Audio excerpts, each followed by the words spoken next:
enigmatic. They light up your television screens with their grace and striking personalities.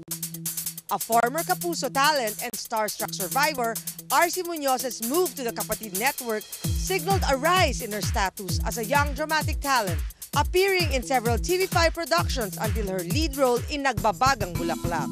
Danita Paner, who belongs to a showbiz family, is not one to disappoint.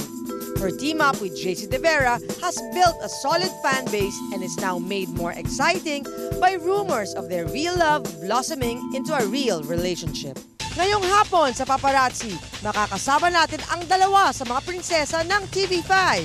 Will they survive DJ Mo's intriguing questions? Will they dish out the most awaited answers?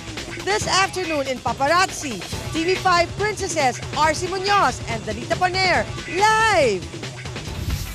Yes, kasama natin ngayon ay TV royalty. Siyempre, ang mga princesses ng TV5, the very beautiful RC Muñoz and Danita Paner. Hello, ladies. Hello! Malapit na ang Holy Week, so I hope may mga plans na kayo.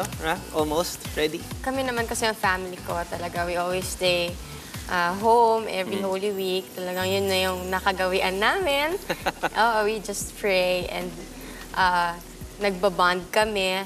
Diba, nanonood kami ng mga movies sa house kasi wala namang television. That's right. So, yung dad ko, yung dad ko is also a good cook. So, kapag gano'n, nagluluto lang siya ng mga gulay, mga fish sa house so, very lang simple kami. Simple lang. Very simple. Tapos hindi kasi ako sanay talagang lumalabas pag Holy Week. Sayang. Tayo may mga... Kasi walang work, go. It's the only week talaga. It's the only time na long time for God. So, ako... Good diba? girl. Okay. Danita, same? Ng parents. Ako, magpapalawan ako kasi hindi pa ako nakapunta doon. And then, Boracay. Sino kasama mo? Mga friends. Yes! Yes. Is your friend's name rhyme with JC De Vera? Wow! Yeah, so kasama si JC? Oo, kasama yung family niya sa Palawan. So nag-improve na talaga yung samahan nyo ni JC. In what ways? Kasi almost everyday kami magkasama. So mas marami kaming nadidiscover sa isa't isa.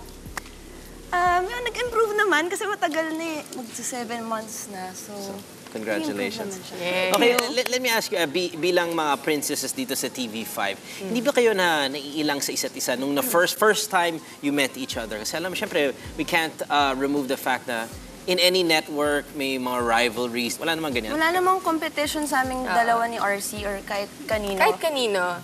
Kasi we started out talaga as friends na. Before pa i-launch yung TV5 Princesses, before pa magkaroon ng ganon. So, lalo kami ni Dan. Pero nung ako siya nakita, na bad trip talaga. Ako nasira araw ko nung una ko nakita si RC yung sa fly. Sabi ko, bakit? Bakit naman? Pero, okay, Hindi, walang ganon. Walang ganon. Actually, una kami nagkakilala, hindi namin akalain na magiging ganito kami ka-close. Ganito kami kasi ka-close. malapit yung personality. Pero aside from the rivalry dito sa trabaho, meron din syempre may konting rivalries in real life sa pag-ibig dahil both of you had a common boyfriend na si Kian, no? Hindi naman yun na-affect sa inyong relationship, whether it be working or friendship? No, not at all. Bakit? Actually, marami, kasi kami ni Dan, alam mo, pag nakikita ko si Danita, parang nakikita ko yung sarili ko.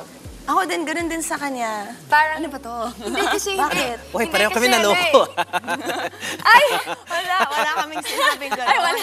Hindi naman ako naloko Hindi, nun. yun yung mga, basta tawa na lang I mean, kami. can we be as honest as possible, no? I mean, total Holy Week. Yung relationship nyo with Kian, both of you, ended up in very bad terms. Or can we say na bad relationship talaga? Go, Dan. Nauna ka eh. Nauna ka na. And all of this pausing means yes. I just want that. Well, RC naman, yours well documented. So sige, we'll talk about you. Danita. Yung sa amin, natapos talaga siya na hindi talaga maganda. As in, every time may kita namin na isa't isa, talagang natataranta ako. So, nung tumagal, naging okay naman na. Parang sobrang tagal. Parang, Yeah. ang RC. hirap. Oo.